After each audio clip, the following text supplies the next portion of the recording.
Okay बोल देना। Okay. नमस्ते friends, welcome eight prions academy. तो आज अपन स्टार्ट करने जा रहे हैं वो है अपना करंट अफेयर का सेक्शन। और अपने करंट अफेयर के सेक्शन में सबसे पहला जो पॉइंट है वो है राज्य विधान परिषद यानी कि लेजिस्लेटिव काउंसिल। तो सबसे पहले अपन देखते हैं कि लेजिस्लेटिव काउंसिल अथवा राज्य विधान परिषद वो है वो चर्चा में क्यों है। इसके सबसे पहले जो चर्चा का रीजन है वो ये है कि जो अभी आपने न्यूज़पेपर में भी पढ़ा होगा, वो रीजन ये है कि जो महाराष्ट्र के मुख्यमंत्री हैं वो कौन है, वहाँ के मुख्यमंत्री हैं उद्धव ठाकरे। तो उनका जो कार्यकाल है, 6 महीने का जो कार्यकाल है वो खत्म होने वाला है कब, 28 मई को। लेकिन वो अभी भी किसी भी सदन के, अर्थात जो राज्य विधानमंडल है उसके 2 सदन होते हैं, विधान परिषद और विधानसभा, और वो दोनों में किसी भी सदन के सदस्य नहीं है। और एक अनुच्छेद 164 के अंतर्गत होता है कि कोई भी जो मंत्री होता है, किसी भी गवर्नमेंट में जो मंत्री होता है वो अधिकतम 6 माह तक किसी भी सदन का सदस्य रह सकता है। इसके बाद में उसको अपनी सदस्यता से त्यागपत्र देने पड़ेगा, अन्यथा उसे किसी भी सदन का सदस्य निर्वाचित होना पड़ेगा।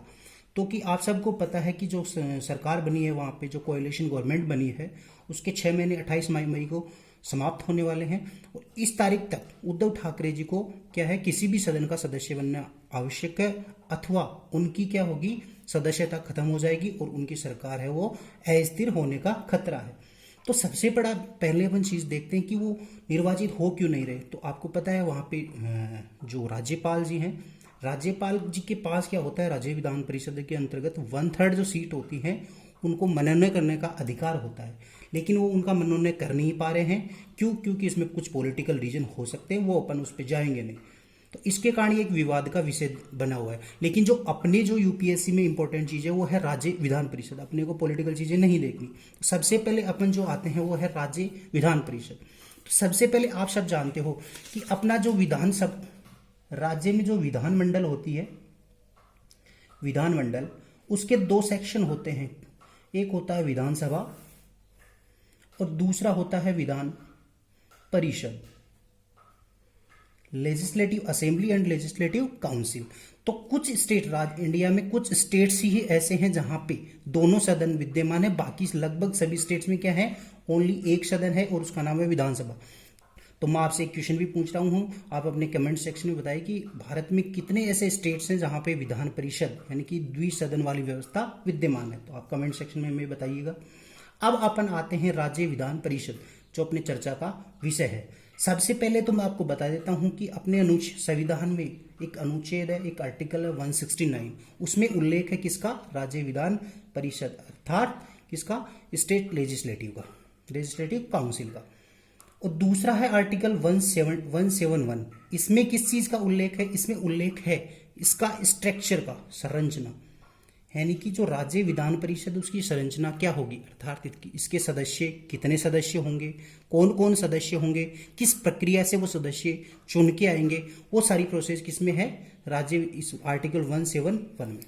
तो सबसे पहले अपन देखते हैं कि राज्य विधान परिषद में कितने सदस्य होते हैं। तो मैं फ्रेंड्स आपको बता देना चाहता हूं कि जो मैक्सिमम सदस्य होते हैं किसमें, राज्य विधान परिषद में, वो होते हैं राज्य विधानसभा, यानी कि जो असेंबली है, लेजिस्लेटिव असेंबली है, उसकी जो संख्या है उसकी संख्या का 1/3। जैसे मान लो राजस्थान में विधानसभा में जो संख्या है वो है 200। तो यहाँ पे यदि राज्य विधान परिषद होगी तो यहाँ विधान परिषद में जो सदस्य होंगे वो कितने होंगे, इसके 1/3 यानी कि लगभग 67। यानी कि ये तो मैक्सिमम नंबर हो सकते हैं। और जो न्यूनतम यानी मिनिमम नंबर कितने होंगे, 40, यानी कि 40 से कम नहीं होने चाहिए। और 1/3 किसके, जो राज्य विधानसभा उसकी सदस्य के 1/3 से ज्यादा नहीं होने चाहिए। तो पहली बात होगी नंबर, यानी कि सदस्य कितने होने चाहिए। तो कितने होने चाहिए, 1/3 और मिनिमम 40। दूसरी बात आती है वो है कि इसके जो सदस्य होते हैं वो कहाँ कहाँ से चुन के आते हैं। क्या इनका डायरेक्ट इलेक्शन कौन जनता करती है, नहीं, इनका चुनाव डायरेक्टली जनता नहीं करती। इनका चुनाव अप्रत्यक्ष रूप से अलग अलग निकायों, अलग अलग सदस्यों के द्वारा होते हैं, वो अपन देखेंगे। तो सबसे पहले अपन देखेंगे कि जो ये राज्य विधान परिषद के 1/3 सदस्य हैं, 1/3 सदस्य हैं, इनका चुनाव कौन करता है, स्थानीय निकाय। स्थानीय निकाय आप जानते होंगे, जैसे नगर परिषद, नगर पालिका, जिला बोर्ड है, नगर निगम है, उनके जो सदस्य होते हैं वो 1/3 सदस्यों का क्या करते हैं, निर्वाचन करते हैं। दूसरे 1/3 सदस्यों का निर्वाचन कौन करता है, जो विधानसभा है, अपनी जो स्टेट की विधानसभा है उसके सदस्य 1/3 सदस्यों का चुनाव करते हैं। तीसरा 1/6 यानी कि टोटल का 1/6 इनका मनोनयन कौन करता है, राज्यपाल। और जो महाराष्ट्र वाला इशू है वो भी यहीं पे आके अटका हुआ है कि राज्यपाल के पास कितने सदस्य नॉमिनेट करने का अधिकार होता है, 1/6। लेकिन अभी भी वहां पे 2 सदस्य बचे हुए हैं, कितने, 2 सदस्य जिनका कोटा बचा हुआ है कि राज्यपाल उनको मनोनीत कर सकता है।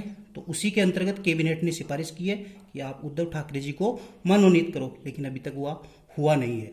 और ये जो 1/6 सदस्य होते हैं वो कौन कौन से होते हैं, ये होते हैं कला से, साहित्य से, सहकारिता से, सामाजिक सेवा से, इनसे रिलेटेड। लास्ट है वो है 1/12 सदस्यों का निर्वाचन कौन करता है, कि जो ये स्टेट है, जिस स्टेट में राज्य विधान परिषद का निर्वाचन होने वाला है, उनके ऐसे अध्यापक, ऐसे टीचर जिनको जो 3 वर्ष से अधिक टाइम तक कहाँ पढ़ा रहे हैं, उच्च माध्यमिक विद्यालय, हायर सेकेंडरी स्कूल हो या फिर उससे हायर एजुकेशन इंस्टीट्यूशन हो, वहाँ पे जो टीचर है वो पढ़ाते हैं, वो 1/12 सदस्यों का क्या करते हैं, मनोनयन करते हैं, निर्वाचन करते हैं। और जो लास्ट है 1/12 सदस्यों का जो निर्वाचन करते हैं वो कौन करते हैं, कि उस स्टेट के ऐसे स्नातक यानी कि ऐसे ग्रेजुएट, जो ग्रेजुएट्स हैं जिनको 3 वर्ष हो गए अपनी डिग्री के हुए, वो इसका क्या करते हैं, निर्वाचन करते हैं। तो ये सारा था क्या, स्ट्रक्चर किसकी, राज्य विधान परिषद की। तो इतने 171 में इसका उल्लेख है। अधिकतम सदस्य कितने हो सकते हैं, 1/3 ऑफ विधानसभा के जो सदस्य उनका मिनिमम 40 हो सकते हैं।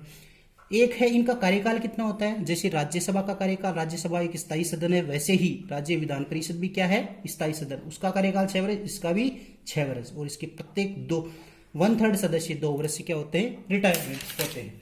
अब है जो लास्ट चीज है वो अपन थोड़ा सा इसका कॉन्स्टिट्यूशनल बैकग्राउंड और देख लेते हैं कि राज्य विधान परिषद का गठन कैसे होता है, उसका विघटन कैसे होता है। अर्थात यदि कोई स्टेट है उसको नया विधान परिषद का गठन करना है, या किसी को अपने यहाँ विधान परिषद है उसको समाप्त करना है। आपने थोड़े दिन पहले देखे होगा कि आंध्र प्रदेश ऐसा स्टेट है जहां पर क्या है, दोनों सदन है, राज्य विधानसभा भी और विधान परिषद भी है। लेकिन आंध्र प्रदेश एक ऐसा प्रस्ताव लाया था जिसमें वो क्या कर रहा था, समाप्त करने का एक प्रस्ताव लेके आया, किसके लिए, राज्य विधान परिषद का। तो अपन उसी से रिलेटेड भी देख लेंगे क्योंकि ये करंट अफेयर का सेक्शन बना हुआ है।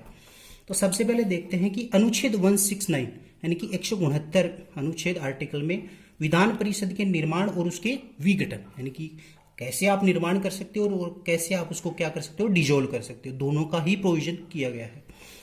और दूसरा अनुच्छेद है 171, उसमें क्या है, विधान परिषद की जो स्ट्रक्चर है जो अपन ने पीछे डिस्कस की है वो वाली है। तो सबसे पहले अपन देखते हैं आर्टिकल 169 यानी कि इसका निर्माण कैसे किया जा सकता है, कि यदि किसी स्टेट को अपने यहाँ राज्य विधान परिषद का गठन करना है तो इसका कॉन्स्टिट्यूशनल प्रोविजन क्या है, कि क्या प्रोसेस होगी कि इसका निर्माण हो।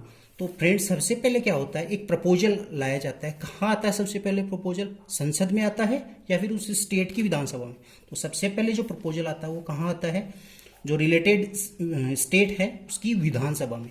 तो उस विधानसभा में एक प्रपोजल आएगा और वो प्रपोजल उस विधानसभा के कितने बहुमत से, ये बहुमत याद रखना, 2/3 बहुमत, 2/3 मेजोरिटी से क्या होना चाहिए, पास होना चाहिए। यहाँ पे ये प्रपोजल पास हो गया, इस यहाँ से प्रपोजल पास होने के बाद में सीधा ये कहाँ जाएगा, संसद यानी कि पार्लियामेंट में। और पार्लियामेंट के पास अब यहाँ पे एक इंपॉर्टेंट क्वेश्चन बनता है कि राज्य विधान परिषद के जो गठन का, निर्माण करने का जो अंतिम पावर है, फाइनल पावर है, वो किसके पास है, विधानसभा के पास, संसद के पास, राष्ट्रपति के पास या किसी और के पास। तो सब वो पावर होता है किसके पास, संसद के पास। ध्यान रखना फ्रेंड्स। तो अब क्या होगा, ये जो विधानसभा से पास के जो प्रपोजल 2/3 मेजोरिटी से आया है वो कहाँ पे जाएगा, संसद में। संसद के कितने सदन है, 2 सदन।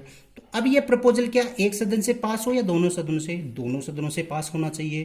किस बहुमत से, राज्य विधानसभा में देखो कितने से हुआ है, 2/3। लेकिन यहाँ पे क्या होगा, सामान्य बहुमत, सामान्य बहुमत, सिंपल मेजोरिटी से। सिंपल मेजोरिटी, ये ध्यान रखना, सिंपल मेजोरिटी से पास होना चाहिए।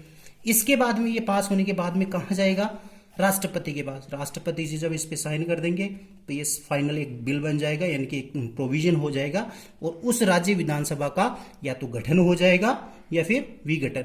सेम प्रोसेस है, जो प्रोसेस गठन की है वही विघटन की, कोई डिफरेंस उसमें नहीं है। एक लास्ट चीज में बता देता हूं आपको कि जो उपरोक्त प्रक्रिया अपन ने जो अपनाई है, आपने देखा संविधान में कुछ चेंजेस किया अपन ने, तो जो भी संविधान में जो चेंजेस आए हैं उसको आप आर्टिकल 368 के अंदर इंक्लूड इसको नहीं कर सकते, इसको इसके अंदर इंक्लूड नहीं करते। तो ये सब था आज अपने का डिस्कशन, वो था मेनली राज्य विधान परिषद का रिलेटेड। तो थैंक यू फ्रेंड्स।